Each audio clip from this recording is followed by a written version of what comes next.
Kami dari kelompok 6 dari kelas 3E Prodi D4 Administrasi Negara. Saya Windy Amanda. Saya Retno Firmansyah. Saya Alfika Anissa. Saya Sian Arna Yusat. Perkenalkan, nama saya Aulia Mayanti. Di sini kami akan menganalisis sebuah kebijakan pemerintah menggunakan sistem SWOT, yaitu strength atau kekuatan, weakness atau kelemahan, opportunities atau peluang, dan threats atau ancaman. Baiklah, kebijakan yang kami ambil saat ini yaitu Undang-Undang Cipta Kerja atau UU Omnibus Law, di mana Undang-Undang Cipta Kerja merupakan undang-undang baru yang menggabungkan regulasi dan memangkas beberapa pasal pada undang-undang sebelumnya, termasuk pada pasal ketenagakerjaan menjadi peraturan perundang-undangan yang lebih sederhana. Beragam pendapat dan masukan juga diberikan oleh publik. Ada yang menerima, ada yang mengkritisi, dan ada yang menolak undang-undang tersebut. 9 fraksi menyatakan setuju dan 2 fraksi menyatakan tidak setuju terhadap undang-undang tersebut. 2 fraksi tersebut yaitu fraksi Demokrat dan fraksi PKS. Sejak disahkannya undang-undang tersebut, banyak pro kontra yang terjadi di masyarakat, sehingga banyaknya demo dari kalangan mahasiswa, tokoh masyarakat, dan para buruh di setiap wilayah di Indonesia. Maka dari itu, mari kita sama-sama mendengar penjelasan dan analisis dari teman-teman saya. Nah, jadi kali ini saya bakal menjelaskan bagian strength dari Undang-Undang Cipta Kerja. Nah, teman-teman tahu nggak sih strength itu apa? Strength itu artinya kekuatan atau kelebihan. Adapun yang pertama yaitu UMKM dan koperasi itu berdampak juga. Kenapa? Karena Undang-Undang Cipta Kerja diklaim memberikan kemudahan dan kepastian dalam proses perizinan seperti online single submission, pendaftaran hak kekayaan intelektual, maupun kemudahan dalam mendirikan PT perseorangan. Nah, regulasi tersebut juga menawarkan kemudahan dalam pendirian koperasi dan juga menerapkan minimal jumlah pendiri dari koperasi itu 9 orang. Nah, koperasi juga diberikan dasar hukum yang kuat untuk melaksanakan prinsip syariah. Nah, yang kedua berdampak pada sertifikasi halal. Nah, untuk sertifikasi halal sendiri, regulasi ini menjamin percepatan dan kepastian dalam proses sertifikasi halal. Bahkan bagi pelaku usaha mikro dan kecil, pemerintah memberikan keringanan atau kemudahan tambahan berupa biaya sertifikasi yang ditanggung oleh pemerintah. Selanjutnya, kelebihan Undang-Undang Cipta Kerja itu berdampak pada pesangon dan jaminan kehilangan pekerjaan.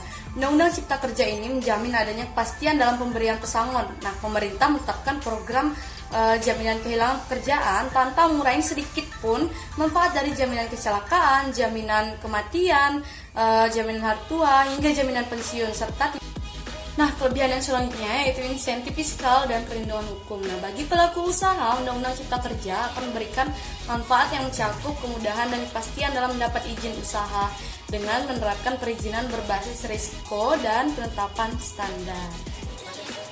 Baiklah, selanjutnya saya akan menjelaskan mengenai kelemahan.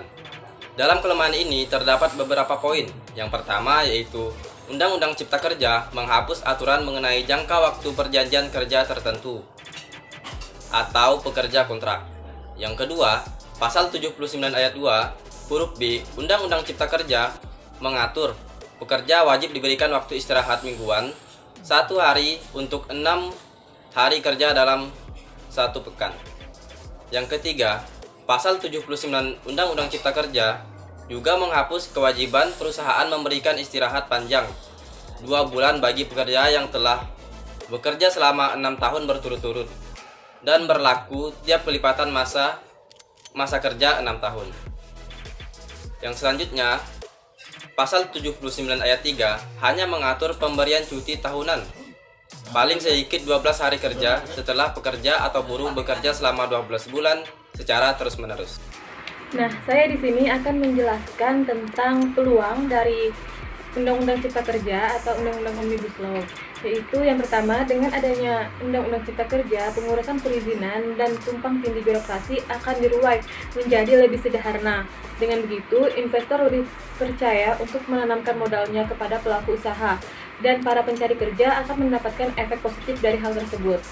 Nah, selanjutnya, dengan banyaknya investasi yang masuk, sehingga terbukanya lapangan kerja semakin banyak.